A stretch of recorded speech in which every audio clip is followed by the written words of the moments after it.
Bonjour, bienvenue. Pour nous, le dialogue est essentiel. Bonne santé.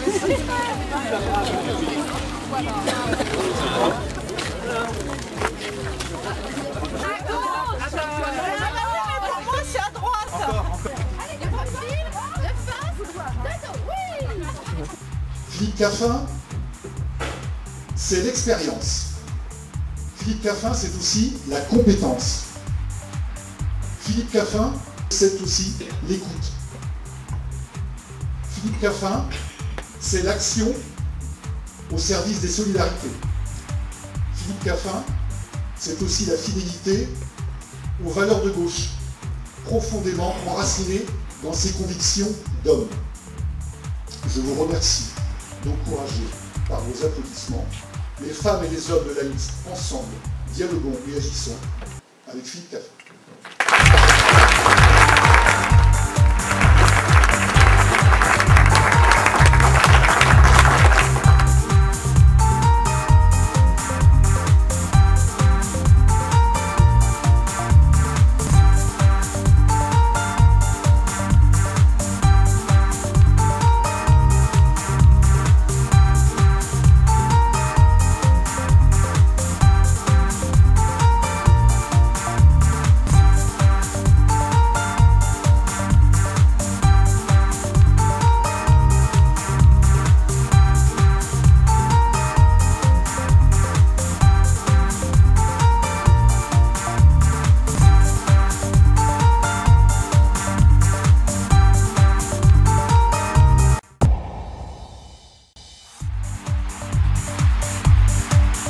Les Brugeoises et les Brugeois s'intéressent à leur ville, qu'on ne dise pas le contraire.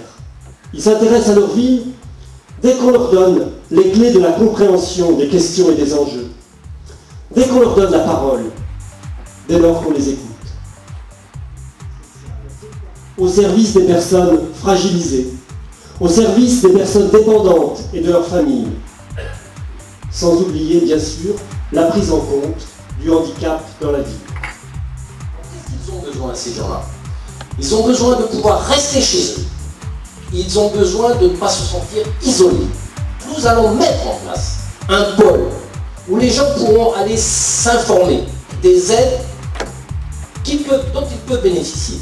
Et on ira les voir pour leur donner l'information qu'ils n'ont peut-être pas la possibilité d'aller chercher. La ville que nous vous proposons sera l'espace aussi d'une nouvelle citoyenneté. L'attention toute particulière sera portée sur l'accueil, l'accompagnement, l'autonomie, la créativité, avec un soutien particulier aux initiatives. Nous redonnerons aux associations brugeoises, en contact avec les jeunes, une place dans la réflexion et l'évaluation de ce que souhaitent les jeunes. Avec les différents partenaires, les parents et les jeunes, ensemble, nous prendrons des décisions en n'oubliant jamais que la meilleure prévention est de donner aux jeunes toute leur place dans notre ville et dans notre société. Attention, la jeunesse, c'est le temps où l'on étudie la sagesse. La vieillesse, c'est le temps où on la pratique. Alors laissons les anciens pratiquer la sagesse très longtemps. Il y a un petit groupe qui a réalisé cette démarche, il y a Pont-Réan, qui a décidé d'envisager différemment la fête de la musique. Et alors il y a même eu un soupçon d'intercommunalité, puisqu'il y a des Pont-Réanais de Guichenay qui sont intervenus, les Pont-Réanais brugeois qui ont franchi le pont, et ils se sont tous retrouvés pour mettre en commun leurs idées, leur savoir-faire en matière de musique. Et le 21 juin, voilà, il y avait une belle fête de la musique sur la cale. Cette politique sociale de faire du logement de qualité et de qualité environnementale qui coûte moins cher à l'usage, parce que quand une maison est bien isolée, quand on a de l'énergie solaire gratuite pour chauffer l'eau chaude, quand on a moins besoin de dépenser en chauffage, socialement c'est intéressant parce qu'on a moins de charges à payer, on peut arriver à faire ces logements à un prix qui soit même inférieur au bout de sortie actuel.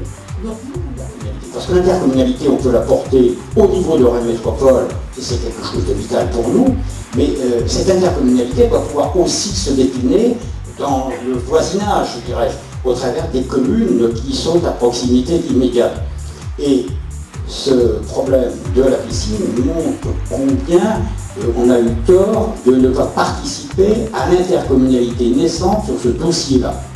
Brune, vous le savez, s'est retiré, et ce faisant, il a d'une part contraint les promoteurs à restreindre la dimension du projet, et aujourd'hui, Brune ne participe pas. Je rappelle au passage que ce projet de piscine était annoncé dans le programme de 2001, nous sommes en 2008, mais que rien n'est encore réalisé, bien entendu. Je crois aussi, on parle souvent de solidarité, mais je suis ceux qui pensent que l'intercommunalité, c'est aussi une démarche de solidarité pour l'ensemble des populations qui résident sur ce territoire. de relier les quartiers les uns aux autres, d'avoir des cheminements qui amènent les gens vers la gare, d'avoir des cheminements qui vont depuis Pont-Réan, par exemple, jusqu'à Bru, de façon à pouvoir vivre sa ville et circuler dans sa ville. Je prends qu'un seul exemple pour le vélo. Selon qu'on fait du vélo pour aller acheter son pain ou pour se rendre au grand logis, quand on part de chez soi, on a envie d'avoir l'accès le plus direct. Si on va faire du vélo pour la promenade, on a bien envie de faire des détours.